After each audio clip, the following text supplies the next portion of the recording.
Well, good morning, everybody. This is Richard Chaplin welcoming you to the 12th of our episodes around the pandemic, and in particular, how we are sharing management, business, and personal challenges.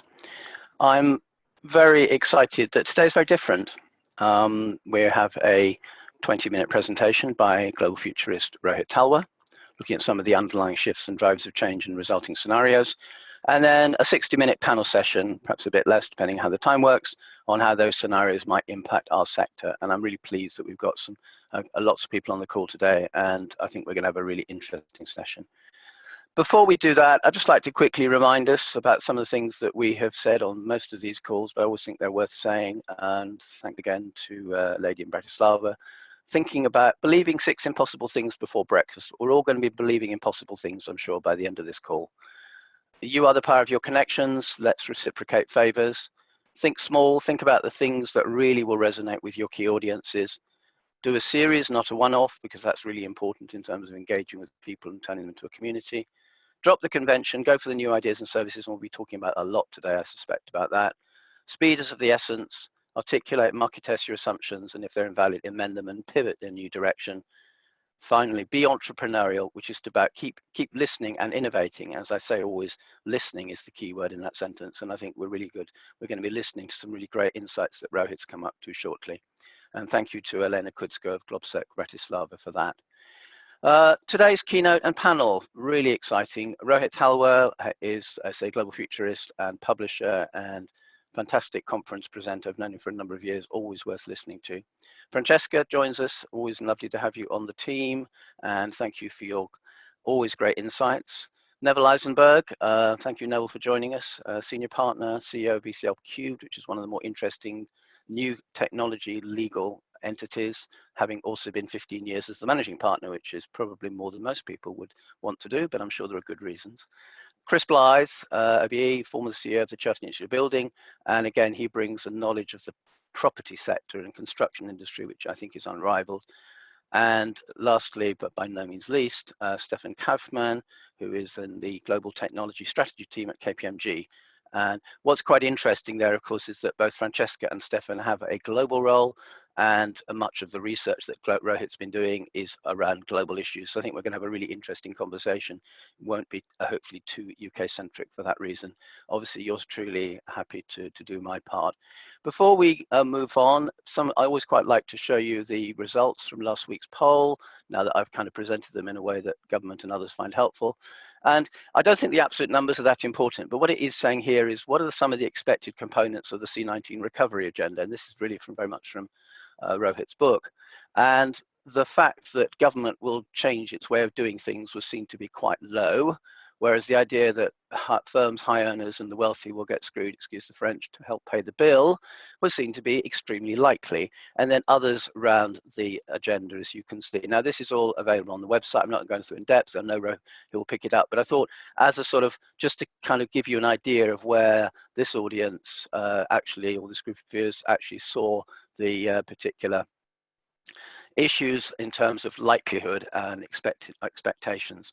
So what we're going to say is, first of all, our poll results are apparently very valuable. So thank you to government for that feedback. It was lovely to know that people are listening there as well. And we're going to do a quick, what I call a monthly tracker poll now. And these are some issues that some of you will have done already. But what I wanted to do was to really run them now. And basically, I think I'll allow the panelists to vote, why not? And then we've got about 4 minutes whilst I would encourage you to complete these the 10 questions, but some of you will recognize them before. We track them about once a month, but it's very helpful to government to know exactly what is going on around furloughing, around people's attitudes towards property, where their business is at, their headcount expectations, etc. And again, I think there's some media interest in this one as well. So please complete. Let's share the results. Increasing operational efficiency, that's been 47% of people are seeing that as being their top priority for the firm. And I think that's pretty similar to where it was last month. Level and dip in firms' income at 10% is definitely lower than last month, and I'll show you the comparatives once I do the proper stats, but that one I know is that's lower, so that's quite encouraging, I think. And the same level of activity modest contraction. Again, we were looking something like a bit higher than that last time around. I think it was up in the 60s and 70s across the two. Modest contraction in terms of flow and new work, but still quite big numbers. And interesting, 29% looking for a modest expansion in the new work. Now that's definitely different from how it was a month ago. Headcount, again, very much, I think, in the same place, modest contraction. In terms of the people who are going to be likely still working from home by the end of October, about 3/4 of those of your people will still be working at home by the end of October, which is, as you know, the end of the furlough extension in the UK. General mood remains pretty apprehensive, I think. That's quite clear in terms of actually returning to the office. And again, I don't think those numbers have moved much in the last few weeks. I think the property one is still floating around a bit. Nobody's going for more space, that's quite clear, but I think the expectations of using less space have probably reduced a little bit, but again, without looking at the detail, it will be hard to tell. In terms of the staff being currently furloughed, again, that number is definitely higher for the none, I think, than before. And then looking at the extension, the 41% now is actually increasing to 49%. So I think what I'm seeing from that is the sector is, if you like, looking to start making less use of that scheme, which from the government's point of view, given it costs a shed load of money, is probably quite good news. I'm sure they'll be pleased to learn that. And I will happily pass you over to Rohit. Sir. Well, good morning, everyone. And thank you, Richard, for inviting me. Sorry, good morning, good afternoon, good evening, depending on where you are in the world. Thank you, Richard, for inviting me to be here. And I'm going to be sharing just some of the ideas from the book that was launched on Monday, and particular focus on the scenarios and some of the shifts that we see coming out of these scenarios in the coming couple of years. And what we all know is that there are a whole set of different forces at play here, influencing how things might develop over the next couple of years. And those can come together in very different ways to create a range of different possible future worlds for us. And so the scenario planning technique is a very helpful one in making sense of that. And we've gone for 4 macro scenarios. We're using a typical driving force model of scenario planning, where you try to identify the forces that could have the greatest impact and around which there is the most uncertainty. And so we chose, firstly, the evolution of the pandemic as a fairly obvious one to go with. And secondly, and a spectrum there of ranging from a poorly contained pandemic through to one where we've got global eradication. And then the second is the actual nature of the recovery, from deep and prolonged downturn to a vibrant rebound. So I'll quickly run through the names of the scenarios, and then I'll talk in more detail about them and the possible outcomes. So firstly, down in the bottom corner, we have poorly contained deep downturn, which we're calling the long goodbye, where we have global eradication of the pandemic, but still a downturn we call safe but hungry, where we've got a vibrant economic rebound, but the pandemic continues, we're calling the VIP economy. And then the situation where we get both an eradication of the pandemic and a vibrant rebound, we're calling that inclusive abundance.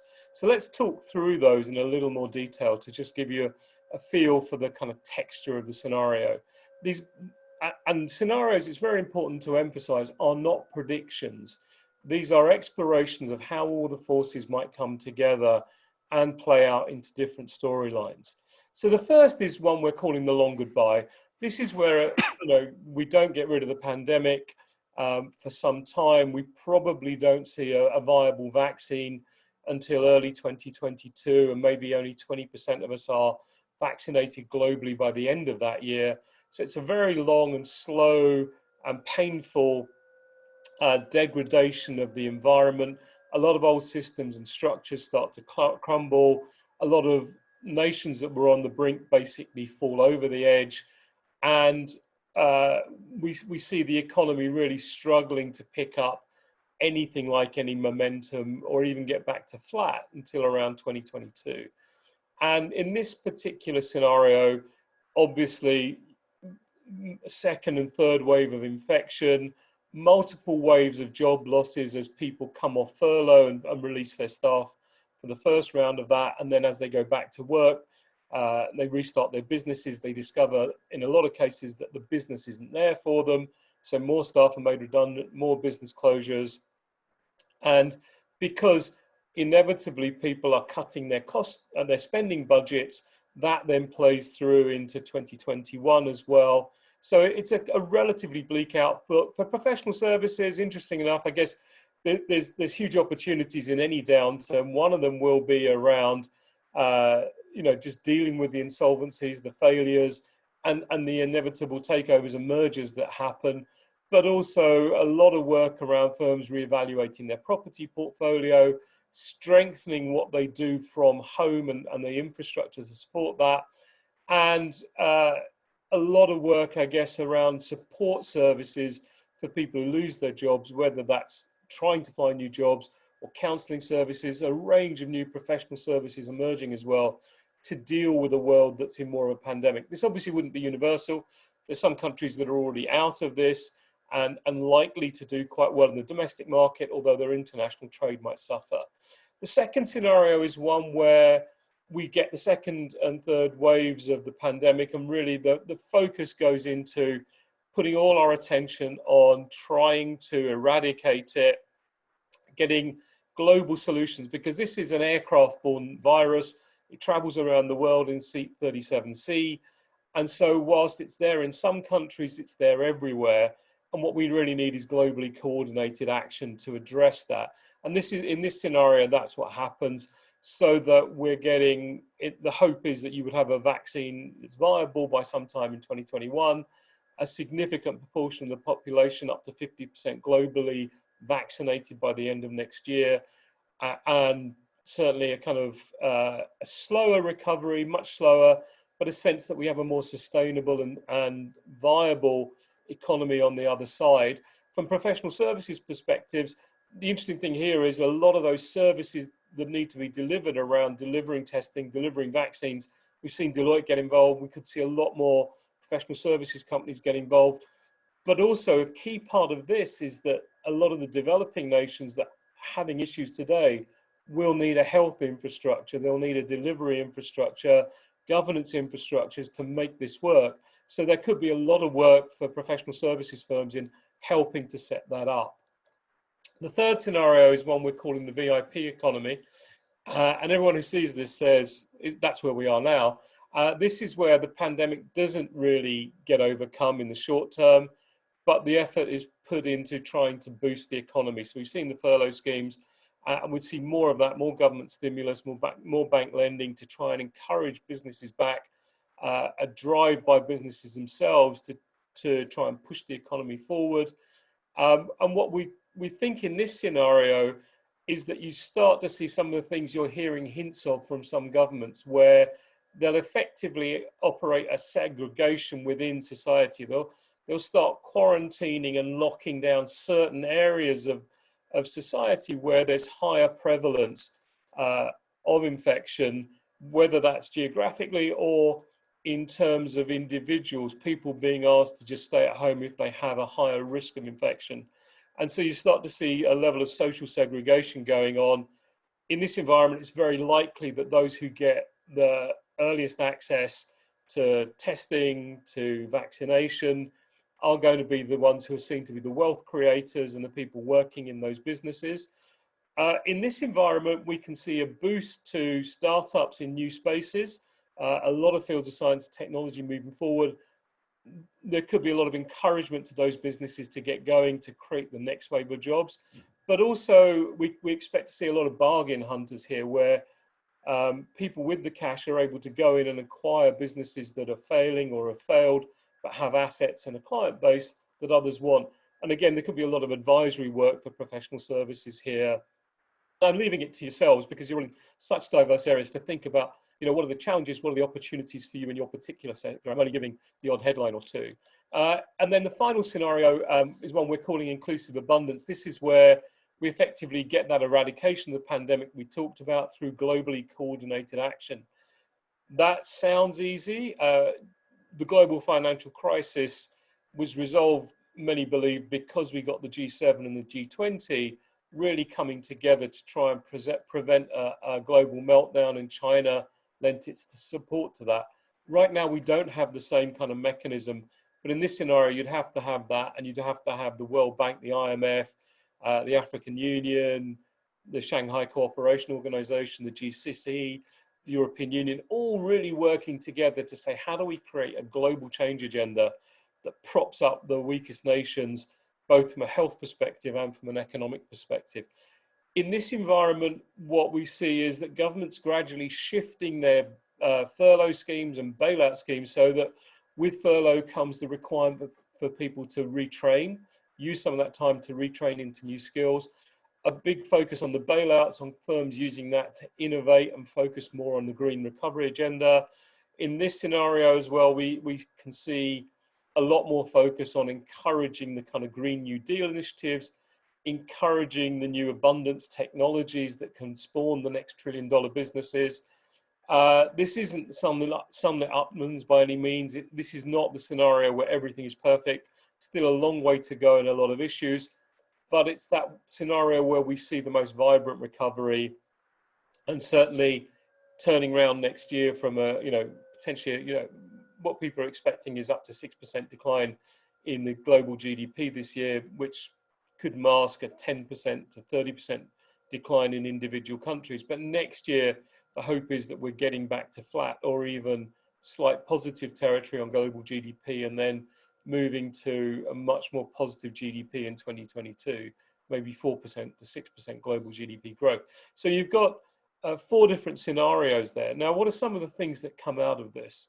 Well, firstly, I think whichever scenario we go through, there's a feeling that the world is now much more aware of how interconnected we are and how we need to put more focus on these challenges, because some of them actually drive the conditions for pandemics and zoonotic diseases to grow. So climate change, there's a close correlation between climate change and some of the diseases we see coming through. So the more we can tackle these things and build them into the agenda, this feels like something that's going to be more central to the agenda, whatever scenario we go through.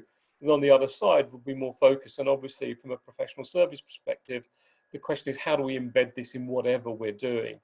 Secondly, a real sense that wherever we look in the world, whoever's national plan you look at and whoever's recovery agenda you look at, there is a real sense that we need to build up our investment in exponential science and technology, and those technology fields that will drive the next wave of industries. And interesting around that, one of the conversations we're hearing quite strongly is countries saying, look, one of the things we've learned in the downturn or in this pandemic is that we're very exposed to imports, whether it's of science and technology or goods and services, and we need to build more resilience by developing local capabilities. So one of the things we can see here is that a number of nations will start to accelerate their R&D capability at a local level, which creates a lot of global opportunities for both the providers of the IP, but also the professional services firms, helping set up those local development agendas, those local capacity building agendas. And what we see is that these areas of science and technology, whether it's vertical farming or artificial intelligence or food chain transformation, new health technologies, they're moving at an exponential pace. And there is a real sense that these collectively could take us on a big journey from a Star Wars economy where it's around $87 trillion and a feeling that everyone has to fight and kind of win share from their competitors. And it's, winner takes almost all, to more of a Star Trek abundance type thinking where these technologies move to almost zero in their price and start to enable abundance in multiple markets. And you're starting to see that. We've been used to abundance in things like the distribution of information. It's been virtually free via the internet. Some of the technologies we're talking about are going to give us almost free transport with Hyperloop, almost free food with vertical farming, almost free materials production with some of the new materials technologies. Those are going to lead to very big shifts in the way businesses operate and new business models around that. So there's a huge opportunity there for professional services firms, both in helping companies develop these science and technology areas, apply them, work out the legalities of them, work out how you roll them out, how you scale them into different industries. So the more nations start to focus on this in their development agenda, the more opportunities we think this creates. And obviously with that is a whole construction opportunity around building the right kinds of facilities to go with each of these types of technologies. One of the things we're seeing already is that the pandemic and the associated downturn has really accelerated the adoption of artificial intelligence. The people in the AI field tend to talk about 7 stages of AI, from basic expert systems and robotic process automation through to artificial general intelligence at level 5, which is where we have AI that's as smart as us, and then super intelligence, which is AI that starts to really think for itself and create things that we could never imagine, through to the singularity where we're all connecting our brains together. What we're seeing is right now a lot of focus on robotic process automation in every field. Companies trying to reduce their reliance on humans and saying, can we automate?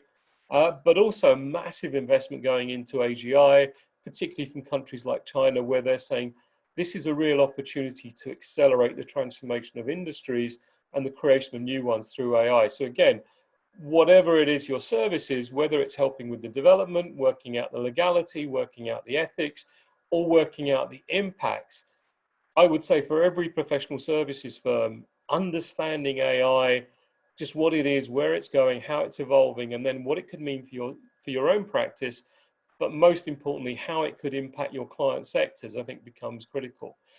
One of the big shifts that we've seen because of coronavirus has been this accelerated push towards contactless. So in every single industry where there is touch, from restaurants to airports, we're seeing a shift to saying, how do we create contactless, paperless, digitized experiences?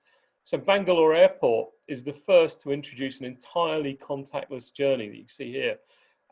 They were thinking that this was 2 to 3 years away, but once coronavirus hit in January, they started on this project, and in 60 days, they've implemented an entirely biometric contactless journey. And I think you'll see this in many, many sectors. And again, the question is, what opportunities does this create for you in helping your clients think through what this means? What are the legal implications? What are the financial implications?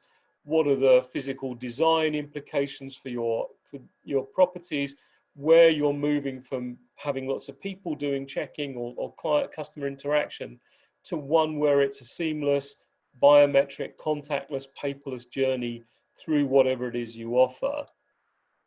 I think one of the most interesting questions now is, and the survey at the beginning showed this, there's a lot of nervousness about going back to work. There's a lot of nervousness about being around our colleagues. And so one of the questions is, how do we adapt professional services to this? The population's in transition. Some people are feeling that they're much more comfortable working from home. Others are saying, no, we want to be back with our colleagues. It's a better experience than trying to do everything via video conferencing. But also there's the big issue of how you do training. How do you bring in new graduates and train them in an environment where they're not sitting alongside their colleagues? They can't have those 2-minute water cooler conversations to deal with an issue. Everything has to be done by video. How do we adapt the model? How do we adapt the service delivery model where we can't be on site as much to a world where the population's in transition and many people may just be reluctant to fly? One of the areas that we think is most interesting is the way in which technology and insight from the pandemic start to change the way we do things. I think what's become very clear is that many governments really weren't very prepared for this, and almost everything we've had to deal with in the pandemic is something that should have been done through our preparedness exercises. The very little that's come up that was a surprise from preparedness exercises, or if we looked at the preparation that was done in the countries that really got it right. But I think there'll be a huge agenda around governments trying to get better at horizon scanning, scenario planning, risk assessment, contingency planning, regular exercises. In the book, one person talks about the idea of a biannual 1-month pandemic drill where we all lock down for a month. But whatever it is, I think there'll be a lot of advisory work around government, around helping governments and local authorities and government agencies and businesses really get better at this. We've seen the growth in digital communication. That's only likely to grow, and the functionality of that's likely to grow. I think we're going to see a lot more around governments trying to digitize their governance processes, trying to do more engagement, using this as an opportunity over the next couple of years to bring citizens in more. And one of the most exciting things we've seen really come to the fore in the pandemic is the use of more interesting tools to create dialogue, to help people have the kind of discussions they might have had in a physical meeting or workshop, trying to recreate those online so that you can have a wide-ranging exchange of views. You can learn about different perspectives in the room. You can build dialogue, build understanding, and get to a greater consensus or agreement or an agreed way forward. So some very interesting, largely AI-based tools coming through, but you could easily see professional services firms putting more of an investment into understanding these and then using them with their clients in new ways to create new service offerings. Clearly, a lot of work going to go into reimagining education. We've seen this big split between those who have technology and can carry on being educated at home and those that don't. I think this is going to drive a lot of change in the way we design education agendas, but also the way we provision technology to every child.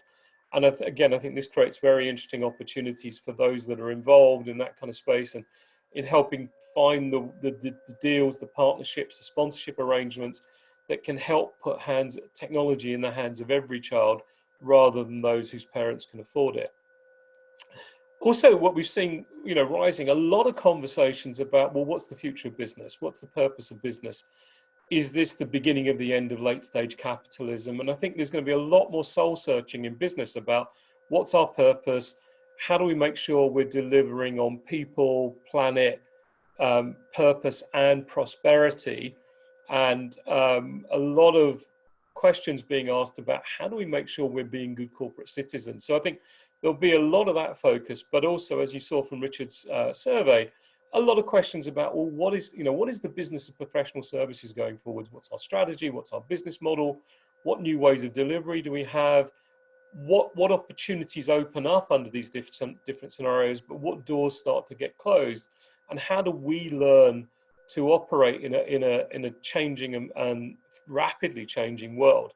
And I think what that tells us is that not only is every business on the planet having to let go of familiar dance routines that they used to deal with any situation and having to learn new ones, but I think for us as professional services firms, there's two levels of this. One is helping our clients learn those new dance routines and learn to fail, fast and not be embarrassed about trying something that didn't work and be willing to experiment, but also for ourselves, having to let go of the familiar in order to start embracing new ways of thinking, new ways of working, new business models, new approaches to experimentation, and new kinds of relationships to take us to market. So that's a pretty rapid tour through the scenarios and some of the kind of questions and issues that we think arise and opportunities that arise for professional services firms coming out of that. So let me drop that and return the floor to you, Richard. Fantastic. Thanks very much, Rohit. You could listen to that 3 times, I suspect, and still not pick up all the points. So thank you for that hugely condensed knowledge. I guess when you've just written a book or edited a book, then it's all in there and it's just amazing. To give the panel a little bit more time before they start thinking further, what we're going to do now is we're going to have a second poll, very short poll this time. And what I want you to do with this one is just to reflect on what you've just heard.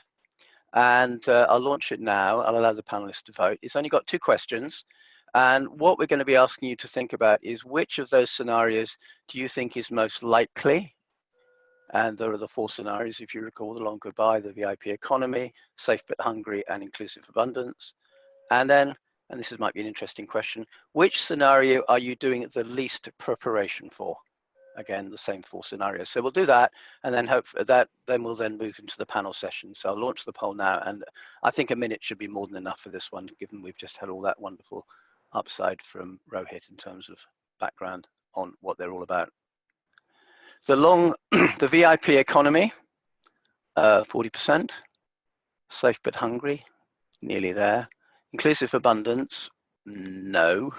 I think that's about the only thing you can say to that one. And a long goodbye is again fairly poor third. So it's basically, I think it's between the the second and the first, the VIP economy and safe but hungry panel, that's where the people who are watching today, that's where they believe that that's the most likely scenario. And then moving through to the second one, which is the one they're doing the least to prepare for, possibly unsurprisingly, the two that got the highest votes in one, I get the lowest votes in the other, and vice versa. And again, that isn't wholly surprising. I suspect Rohit would have views on that. I can see him nodding.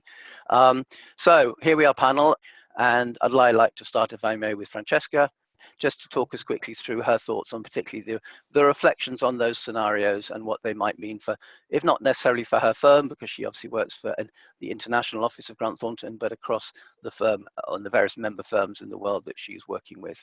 Thank you, Richard. And Rohit, what a masterclass in explaining those scenarios. A wonderful thinking behind that, and really well presented. I'll highly recommend everyone to look at the book as well. Fantastic, fantastic stuff. We've made use of scenario planning in our organization, and it's a very good way of thinking about where you dial things up and where you dial things down depending on the economy. And there's a couple of things that just really struck me from your 4 macro scenarios, and I totally take on board that this is about not about forecasting. This is about possibilities, signs, and significance. The first thing that strikes me from these, for us as a professional service area, is that you're just looking a few years ahead. You're looking at 2022, 2023, and often with scenario planning, you're looking 10 years ahead, or even way out into that far-flung third horizon. That says something about the world we're in at the moment, because 2022, 2023 feels like a long way away at the moment. Normally, you'd be having planning cycles of 3 years or 5 years, but actually 2022, who knows what we're going to be doing there. And I think there's something about the shortening of our time span, the fact that our volatility is so great, the ambiguity is so high, that's shortening up time span. Absolutely fascinating for us who are running businesses in this vastly changing world. And I like the way you mentioned in many of your scenarios about that acceleration of change. The Bangkok airport, the many other examples. What are we seeing in our business that may have taken 5, 10, even 15 years to come in, that we're seeing a drive from clients to bring it in quicker, and a need for us to do things a lot faster than we might have done. Something that I was also reflecting on, and I know it's not one of your 4 quadrants ideas, but if you impose on it society's ability to change. I mean, that just strikes me as such an interesting piece, because do we slip back into business as usual because it's easy, because it's what we've always done, because that's the safe space? All of the scenarios you're looking at, they are not business as usual. And that's a very intriguing thing. Already you go out into a park, you go out into a street, and you're seeing a bit of business as usual come back. Is it business as usual, or is it business as usual on steroids? Is there something that's really happening? I'm fascinated about how that will impact on our professional services. I truly believe that if all we do is slip back into business as usual, we've missed an opportunity, and we'll come back to opportunities, but we've also missed a reality check about what isn't working and what is working about today. Last one from me, Richard, so you can get some other insights as well. If I look at those scenarios, I think if we look at professional services, all of those are possible. And it's going to be a really good exercise for us to be looking where the indicators go. I could see all of those potentially happening, and across the world, definitely very, very different where you are. To give a little snapshot, a positive snapshot, you go to Hong Kong today, not that I can, but if you went to Hong Kong today, China, they are back at work. You go to the UK, America, and other parts of the Western world, they are not. Very interesting to see how different parts of the world may slip into one of those quadrants, and it may look very different in different places. So enough for me on that one, Richard, for the moment, but happy to come back on opportunities and worst case scenarios later on. Fantastic. Neville, if you'd like to perhaps give your reflections on those scenarios, and if you want to contribute on points made by Francesca, that's fine. Or if you want to go in any direction, I'll leave it entirely up to you. But I'd be interested in your thoughts on the scenarios. Thank you, Richard. Good morning, everybody. And Rohit, thank you for that fantastic summary. And I would echo Francesca's recommendation of the book, which I'm about 3/4 of the way through and looking to finishing. It's in some ways inspiring, in some ways fairly sobering, and occasionally terrifying to read the book, but always interesting. I'd like to pick up in a way where Francesca left off, which is her point, which I think is very insightful and important, that each of those 4 scenarios are likely to happen in different parts of the world. And we're, my firm is a dispersed firm. We have around 30 offices in more than 10 countries around the world. And I suspect we will see versions of each of these 4 scenarios in each of the different countries. And in some countries, like the US, we may even see diversity between different states as to exactly where they are at. And we're seeing even here in the UK quite significant regional differences in how communities are responding to the initial lifting of the lockdown, with some communities sending some of their kids back to school and others holding back. So it's quite interesting to see this diversity, almost in spite of government policy, there's diversity in community response.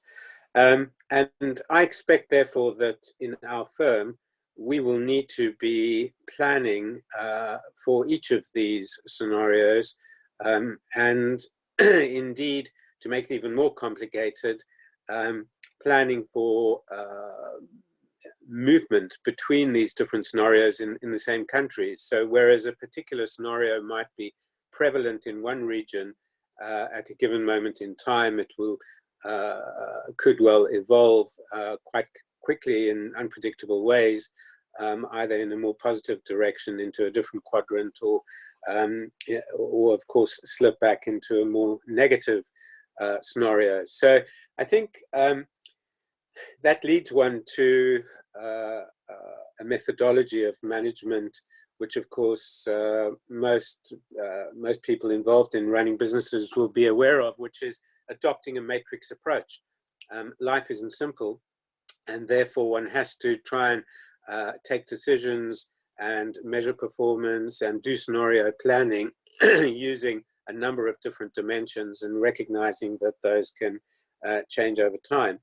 So in addition to geographic differences, of course, we're experiencing quite significant differences in different areas of practice. We're a relatively full service firm, and parts of our business are struggling to cope with all the new work they have arising from the disruption in the economy. That my examples would be employment and labor lawyers, anyone involved in helping clients navigate the challenges of their supply chains.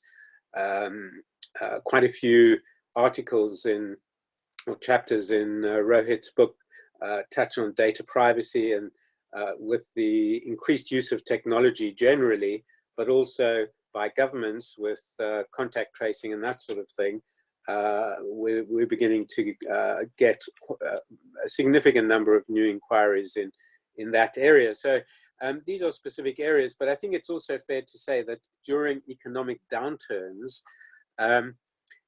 certainly my experience is that the drop-off in transactional work in an economic downturn is in a full-service firm like mine, usually not made up by an uptick in litigation work. So for those reasons, I think the longer and the deeper the downturn, the more we need to prepare our business resilience for quite tough times ahead. Just a couple of other, or maybe I'll stick to just one additional point arising from these scenarios. I think the challenges displayed by political leadership around the world, this isn't limited to a single country. But again, this is a theme which one can pick up reading Rohit's book, is that governments have responded in different ways, and the confidence of the public in political leadership has shown some cracks and some weaknesses. And I think that's a challenge which in each of these scenarios really needs to be understood and taken up by business leaders, because people do feel a need for leadership, for guidance, for frameworks during periods of uncertainty. And if they're not getting that from their communities or from political leaders, there is a role, I think, for business leaders to play in their businesses with their employees in helping to substitute for some of the leadership gap that might exist otherwise in society. Thanks, Neville. There's a question that Paul's asked, which I might just quickly ask you to look at, Neville, which was around if the acceleration of professional services firms doing different things in different markets were to happen, does that change the way that the firm's managed? Does it become more like a portfolio rather than an existing situation where it may be much more sort of led from one particular firm within the network? Well, I suppose in one sense, one is certainly in a law firm, in my experience, there's always an element of portfolio management, because different practices and different countries practice law in a different way. So if one thinks about the area of tax law, for example, that puts a very high premium on extremely smart, experienced tax advisors providing specialized expert advice. If you think about the area of commercial contracting or real estate, typically one has more highly leveraged teams and business models, and they're very different business models that is required to be successful in different practice areas. So there's always an element of a portfolio of businesses and business models within a big law firm. The other point I would say is that what I've found over the last 2 or 3 months as this pandemic has unfolded is that it has provided an opportunity, but also a bit of an imperative for people around a dispersed firm like ours to make a bit more effort to communicate and be in touch with each other, and also to try and present more of a joined up approach with both within the firm and towards clients. So maybe it's because people have a bit more time saving from commuting time and they're able to spend a bit more time on that. But I think it's more to do with the fact that people are obviously dispersed, working at home, feeling a bit disconnected, and therefore taking the opportunity to put a bit more effort into being joined up. And I think that in a way means that even though, yes, one probably will end up adopting more of a portfolio approach in terms of the businesses, or continuing with a portfolio approach, I do find some trends which are helping to make the portfolios a bit more connected with each other, and also connected within each other. And certainly as far as clients are concerned, I think what I'm finding is that there's a lot more effort within the firm to ensure that our engagement with clients is as joined up as possible. So I think from those are, from a management perspective, those are really positive, healthy developments. Stefan, you work in what is sometimes called a federation. That's probably unfair, but a collection of individual firms under the KPMG brand, Swiss Verein, etc., and have that global role of trying to stitch them all together. There was quite a lot of technology conversation issues coming from Rohit. And I'm just curious, are there any particular, when reflecting on the scenarios, and in particular, what are possibly some of the technology implications that you see either happening in this distant future called 2022, using Francesca's terminology, or a bit further out from there? I think what's important to say, and you touched on that already, is that KPMG in general is organized as a network of independent member firms. We have 150 56 territories currently and countries with more than 200,000 employees. So it's quite a patchwork in the positive sense. And now let me maybe jump back and forth between my different roles that I'm having with KPMG to make my examples a bit more tangible. So when we talk about my global role, it's very much focused on technology and how we can leverage technology not only to empower our employees, but also to fundamentally change our business. I think we have seen a transition of the professional services work in general before the pandemic, and we have seen quite a couple of firms buying into that, pivoting into new business models, and going away from the traditional time and material business model that certainly carries quite a few restrictions when it comes to growth and scalability. I mean, you know that there's almost a linear relationship between costs, meaning more personnel and revenue, which is certainly a huge challenge of that business model. And pivoting or adapting new business models typically in addition. Now, how does technology come in play here? I'm very happy that we made the strategic decision a while ago with KPMG to invest heavily in collaboration tools. Especially in times of a pandemic, you can tell that those are critical because obviously our workforce, our colleagues are not at the clients right now. So the interconnection between our consultants, our auditors, our tax experts with the clients through technology is absolutely vital. And I think also drives a change or an awareness for the importance of remote working, and finally proves that remote working does not carry as many disadvantages as assumed before it was really widely accepted.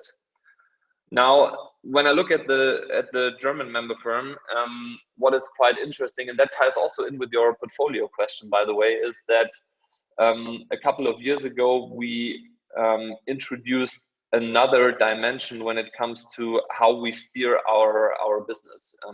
In the past, typically what you have in professional services is, on the one hand, you have the management of utilization, you have a clever workforce, you want to steer capabilities and competencies.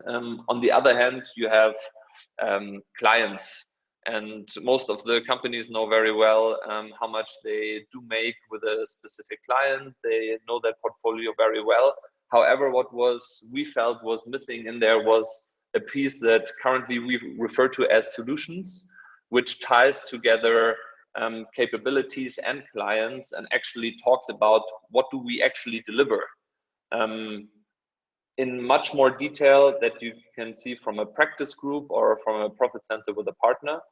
And when you look at that portfolio of solutions, that is actually something you can very nicely plot against the 4 quadrants that Rohit pointed out earlier, because depending on which scenario we enter into, and that applies to all the different KPMG member firms across the world, the percentage or distribution of business across those solutions will vary.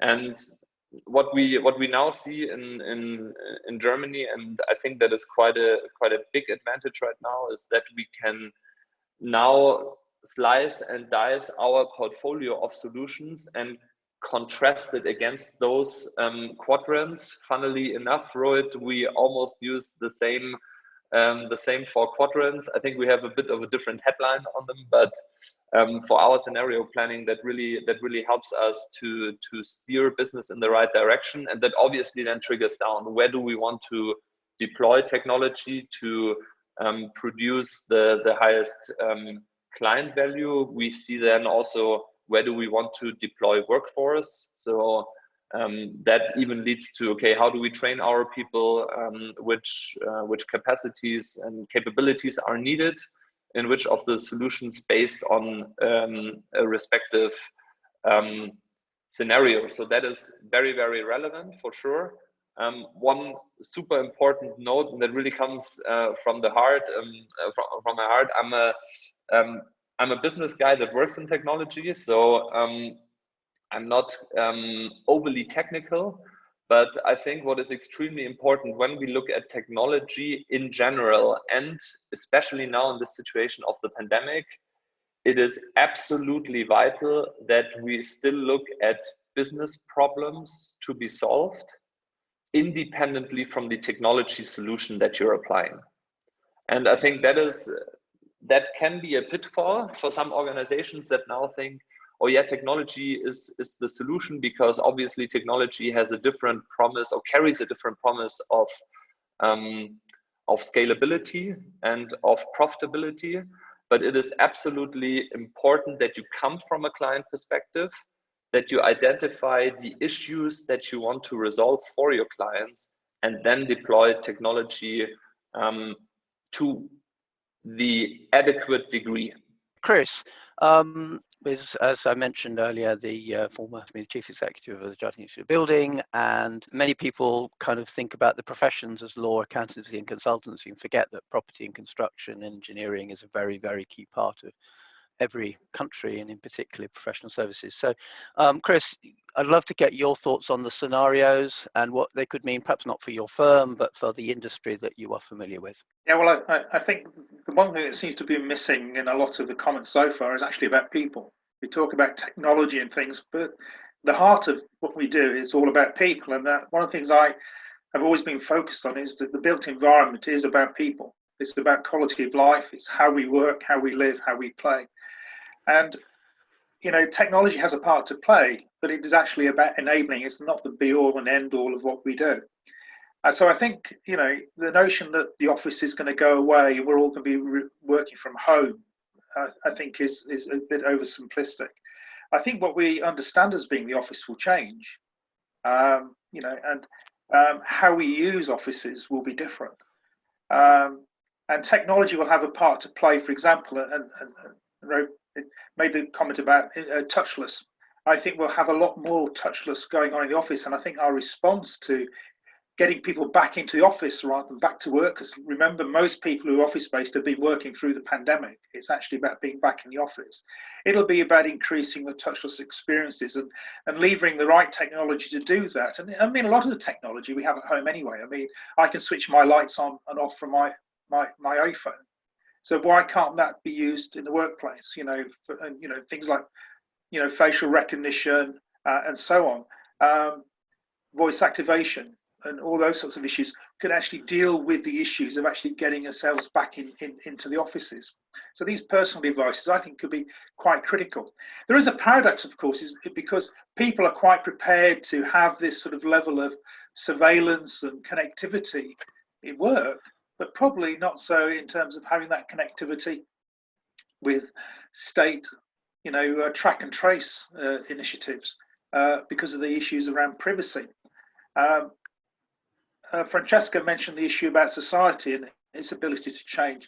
And I think it depends where you are in the world, because the world isn't homogenous. You've got some societies which are actually will take orders and take regiments, and you've got other societies, I think, like in the UK and the United States, who, no, they won't take it. I mean, I suspect that a track and trace app promoted by the government will have a very tiny take-up, because people don't want that. People want to be their own person.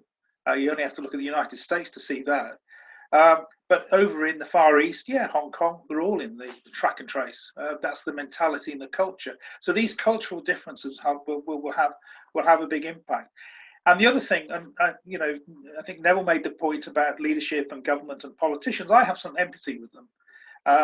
In the book, there's a chapter that talks about, you know, having a greater respect for experts. Well, I'm actually on the other side of that. I'm not pro-expert at the moment, because, you know, they found it as difficult as anybody else. And, you know, if politicians are having a bad pandemic, I think experts are having an even worse pandemic, you know, and beware the scorned expert. You know, we've got our Oxford group, we've got our Cambridge group, we've got our Imperial group.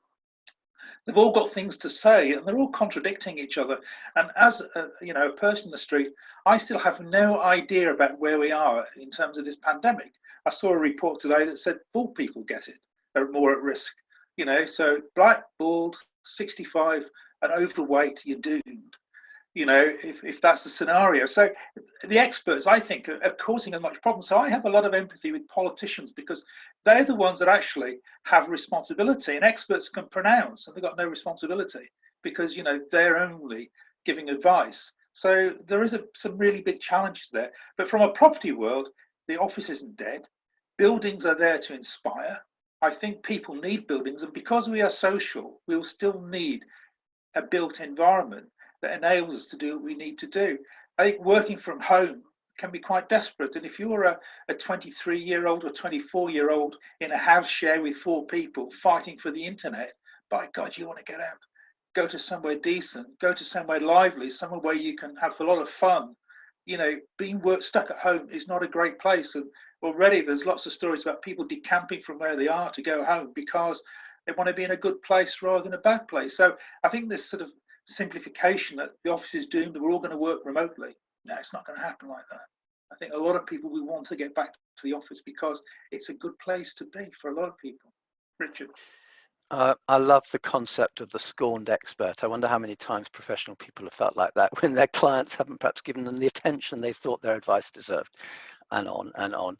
Rohit, can I bring you in here now? Because we've kind of gone through, I think, the reflections in some depth, and I'm thinking that we probably kind of said in a way that we're all preparing for all those scenarios. That's kind of the message I'm getting from the panel, and maybe for the last 20 minutes or so, we focus more on the opportunities. Would you be happy with that approach? Yeah, and I just wanted to pick up on a couple of things. I completely agree with Chris that where people have a choice, where it's not compulsory that their business is just saying work from home because we're getting rid of our offices. And we hear quite a lot of that at the moment, or we're going to smaller offices. Where they have a choice, it feels like it's about 50-50 in terms of people wanting to go back. And that example I cited from Bangalore Airport, Satyaki, their strategy guy, who a good friend of mine, was saying that the only way that happened, they couldn't have done it if everyone had been working from home. But his guys just got fed up of being on one of these screens 12 hours a day, trying to build systems. And they just said, you know what, we're going to come into the office because we can gather around a whiteboard, we can do stuff, we can all look at one screen together, easier. And it was getting back into the office that really motivated them. I mean, they still had to do the kind of social distancing thing. The other thing I want to pick up on was something Francesca said right at the beginning about business as usual. And I think there's a really interesting spread between those who, if you go and look at them in 2 years' time, will look exactly as they did in 2019. Their business won't have changed much. They're able to do what they do and carry on, and they've carried on through. There's another group who you can tell how different they're going to be because they already are. They've already changed. So the restaurants who've given up on high street properties, who've moved to cheaper warehouses and created kitchens with other restaurants, and they're just doing online food now. They're doing catering or event catering or office catering, but they've just said, we can't be viable with a high street restaurant with only 30 to 40% occupancy. So they're already changing their business model. And you're seeing that in a lot of cases. And then I think there's another group who are just going to be incapable of changing to do what they need to do in the world they're in. And that's the group that worry me, because you're going to see those, in every category: airlines, construction companies, professional services firms, manufacturers, and they will just go bust. And then there are the others who will be the kind of slow adapters who will change, but probably not as fast as they need to. And I think a lot of governments are in that pace. I think it's very interesting, this conversation about experts and government. Everyone you meet who knows someone on Sage, says that very rarely is what the government's saying anything close to the advice that Sage has given, particularly around lockdown, where Sage had said you could have under 1,000 deaths if you lock down in February and make people quarantine on arrival in February. We could eradicate this pandemic. Instead, we're at 50,000 deaths. So I think there's a public willingness to engage the experts, but we want to know more of what the government is seeing. And I think one of the big benefits of this crisis is that a lot more people have become a lot more literate, whether it's digital technologies, whether it's understanding science, the basic science of epidemiology and virology, whether it's understanding things like exponential growth. I think we've just, people have become more aware and they want more information. And we're able to see it from Taiwan, from Hong Kong, from other places.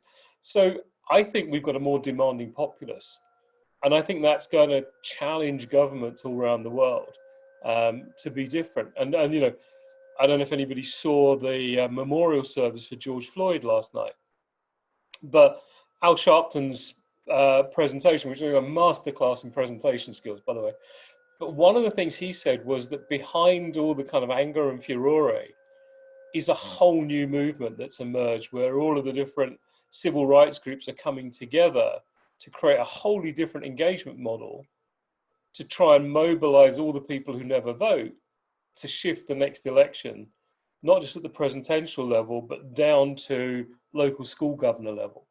And I think that's the kind of shift that this is, this pandemic, this situation has enabled, that people are realizing just how much their power they have, just how much they can convene, and how much the technology is helping them. And I think that's something that's going to be really interesting for professional service firms, is how do we tap into those things that are happening in society and use them to mobilize our people to engage in different ways with our clients and start to envisage radically different ways of doing what we do.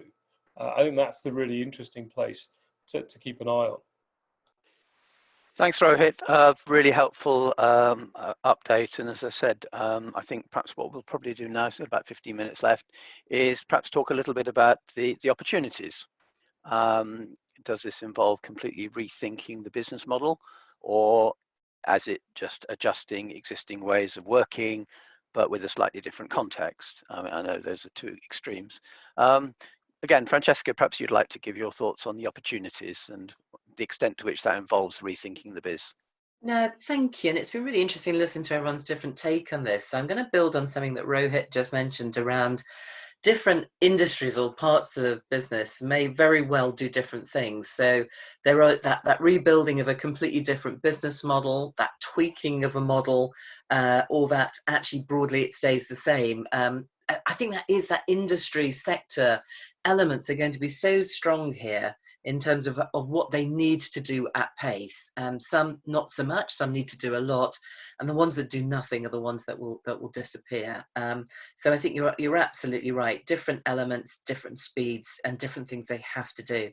But let's just pick up on those opportunities. And I actually want to use the framework that Rohit gave us, because I think for professional services, it's a beautiful way to view some of the opportunities that we've got, which I think are many. I think out of never waste a good crisis, as they say, but there's many of great things to come out of this.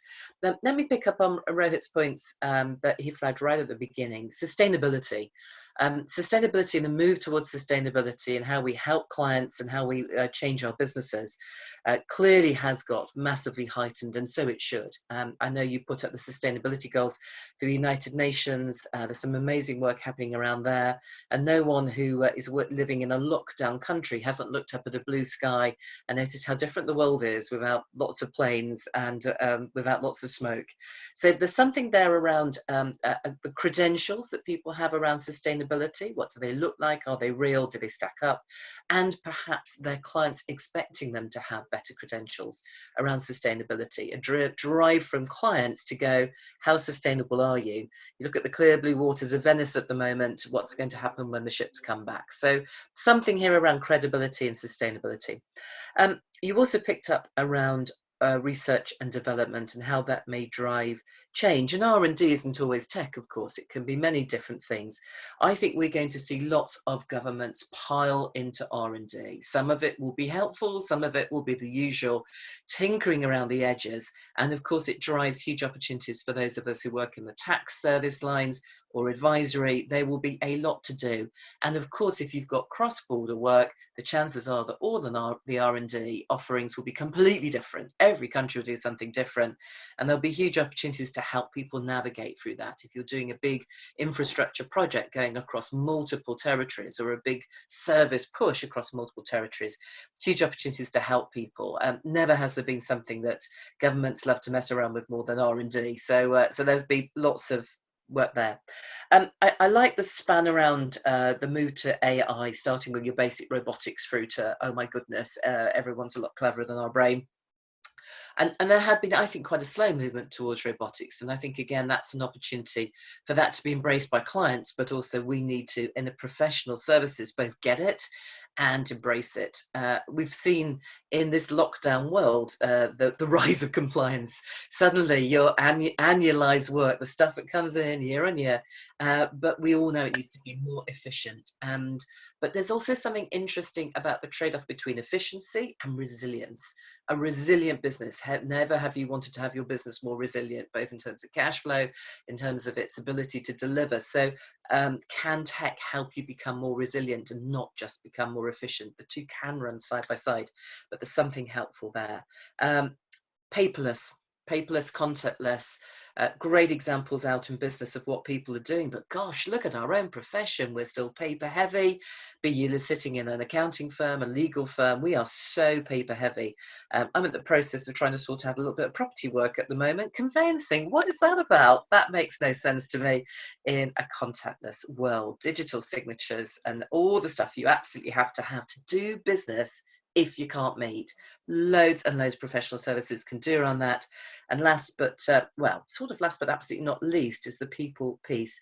If we are moving to a slightly different world, the mental health, the social interaction, the way to create new contacts when you're doing it over some technology, or you're doing it in a more distanced way, is complicated. It's not how we're used to working. We are village-orientated people. How do you stop being a village and operate in a different way? So a huge amount about renewing some of the things that we already do, and potentially rebuilding or recreating or creating anew some other things too, but very driven by the different industries and sectors that we serve. Thank you. I remember at the time that Arthur Andersen went bust, RIP, that people said this is now the final four, because it could never be less than four, because otherwise we couldn't audit the world's capitalist system.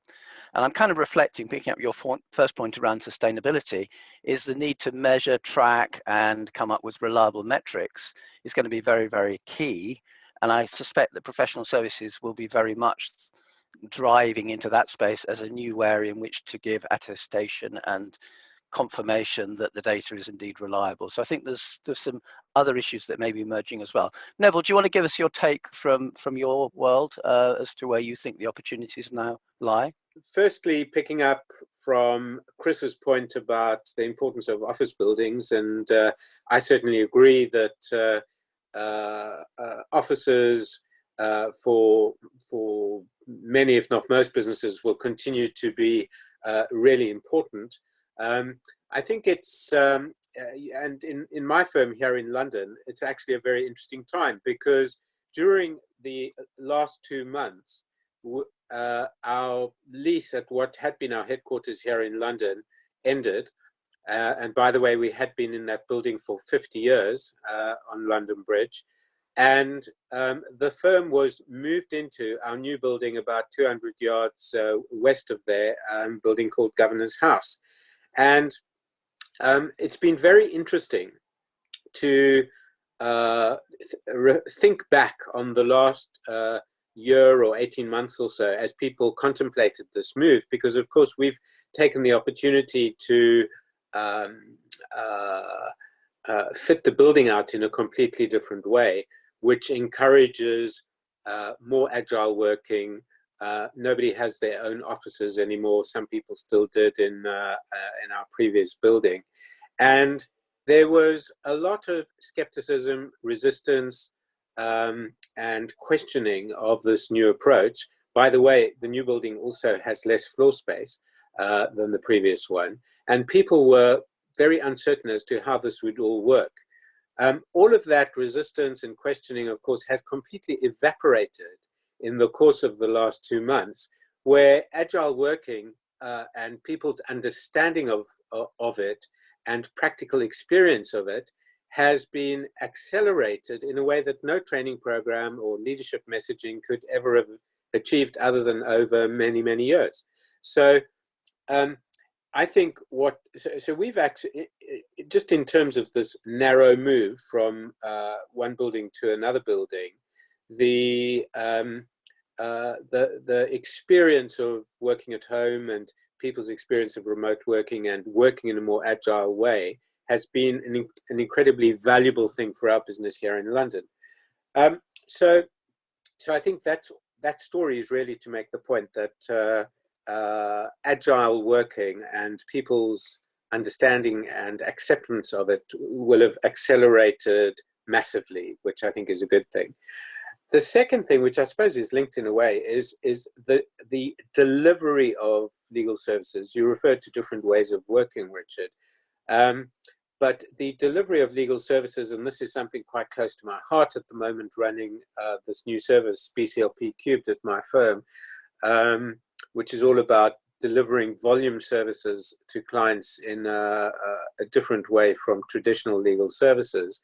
I think what I've seen over the last couple of months is a more rapid understanding and acceptance of the need for that, firstly by my colleagues, but also from clients. So as we saw in the last big economic downturn with the global financial crisis, 2007, 2008, where there was an acceleration of change in the legal services market, and I'm sure more broadly across professional services as well, I think we will see the same thing again happen over the coming months. It's already begun to happen, I think, in terms of the delivery of legal services. So adopting a more multidisciplinary approach, introducing other skills in addition to legal expertise in delivering legal services, so process engineering, project management, and yes, of course, technology as well.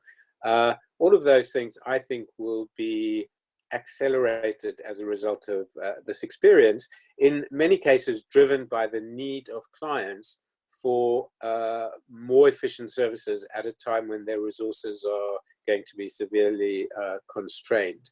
The difference, of course, from 2007 to now is that we have this very broad-based different experience of people being forced to work in different ways, to experience how things can happen in different ways, and basically, in many cases, to have the habits of old smashed in front of their eyes, and just being forced to learn in order to be able to work, forced to learn to work in different ways.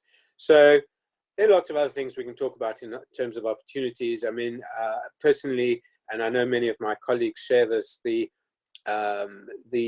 sudden cessation of traveling, particularly for those who have to travel a lot internationally, has been something of a revelation. Many people have said to me that these kind of video calls are actually quite personal. And I think one of the old adages that there's nothing like a face-to-face meeting, while in some, of course, that's retains some truth, I think people have learned that one can achieve most of what one gets out of a face-to-face meeting by having video calls. So I think that there are opportunities there which are emerging, which we can't fully get a grip of yet, which I think are positive in terms of people's personal lives, being able to spend more time at home, saving time and being more productive at work, and the like. Thanks, Richard. Thanks, Neville. Stefan, would you like to just pick up that last point and explore, because you and I were chatting about it yesterday, around how actually the new technology is making induction of new people, reaching out to new clients, not as what shall I say, challenging as people who believe that face-to-face is essential to enable certain things to happen. Yeah, glad to do so. I think there were quite a couple of very, very valid points, and I'll try to tie them together, also reflecting on or catching up the thought of sustainability, the thought of people, certainly the thought of offices and how important they are. Again, I want to stress that technology will always have to serve a certain purpose and should be implemented with that purpose in mind.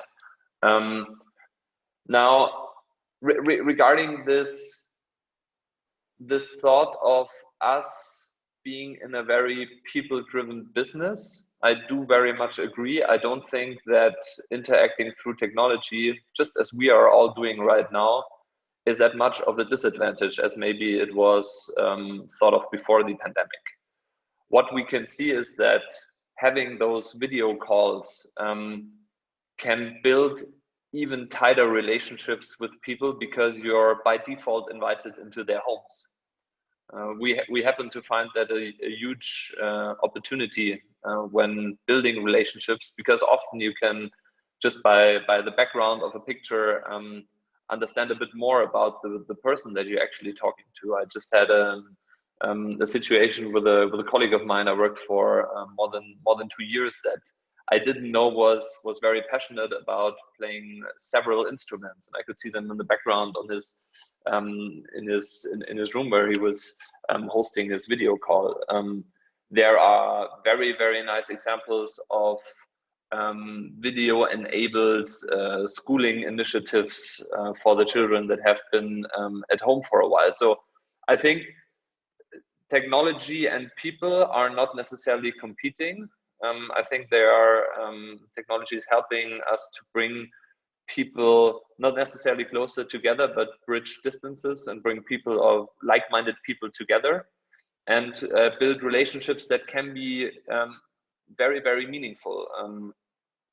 Having said that, I would like to also reflect on that sustainability thought, because what is, I think, fundamentally important from a leadership perspective is that we acknowledge the fairly young talent structure that we have in our firms and the absolutely high demand for a well thought through and performed with integrity sustainability agenda. So I totally agree with what Francesca said earlier. We have now seen, when you look at south of France, they have seen whales, sharks, even a marlin in the harbor of Saint-Tropez. That probably didn't happen in the last, I don't know how long, when that happened last time. I think there's great opportunity. There's also great opportunity of technology to enable, optimize, and transform business. And that will always depend on the respective business, which strategy they want to follow. But ultimately, there is a great chance and there is great opportunity across the board in all of the 4 scenarios. And that, I think, is a very, very important takeaway, to stay positive, even though we might find ourselves in a worst case scenario. There is always ways and there is always room for creativity. And I think where people and technology meet, that can certainly happen. And it's, as usual, a very, very interesting industry to work in. Thank you very much. Chris, I'm sorry that we probably haven't given you as much as second helpings as you would have liked, because we're already 1 minute over, but is there anything you would particularly like to add to this huge range of thoughts and insights that we've had today? Otherwise, I'll thank Rohit and move on. I'll just say that, we're always looking for the right answer. Of course, there is never a right answer. I mean, we're in a dynamic world and things change all the time. And I think it's a question of just trying to evolve in almost a constant prototype state, so that, we rather than just sort of being sedentary and settling down to something. So we're always got to be prepared to change and responding to what comes along, the dynamic nature of business and the dynamic way we live our lives. So, and be prepared for the unexpected. If that's one thing we've learned from this pandemic, is be prepared for the unexpected. I would like to thank our team, the panel. I would like to thank Rohit for his really great introduction. Huge amount of, I'm going to listen to that 3 times, I think, and still not pick up all the points. And I've read the book too, which is great. For those who aren't sure about the book, it's called Aftershocks and Opportunities, and it's published by think it's Future Press, but anyway, you'll forgive me, I got that wrong. But anyway, it's available on Amazon, because I know lots of people already asked me where do I buy it, which is great. So we will have the video for today in the Management Library, image obviously here in front of you very shortly.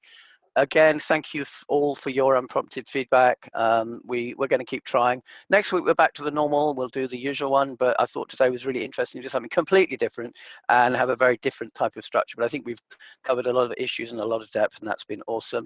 Next Wednesday, we got Leo Frank saying, is marketing expertise being used wisely by sector firms? And our polls suggest that may not be the case. So it only remains for me to say, I hope you found today valuable. Please recommend what we're doing to your peers. We had people from Nigeria, from Canada, from all sorts of Chile even have signed up for it, which is amazing. We want to share, mainly UK obviously for the polls, and that helps. And then please consider supporting our work through joining the forum, because again, we really do depend on your support as well. So I'd like to thank the panel again, thank Rohit in particular, and at this point, I wish you all a fantastic day, and when you get there, a great weekend. Bye for now.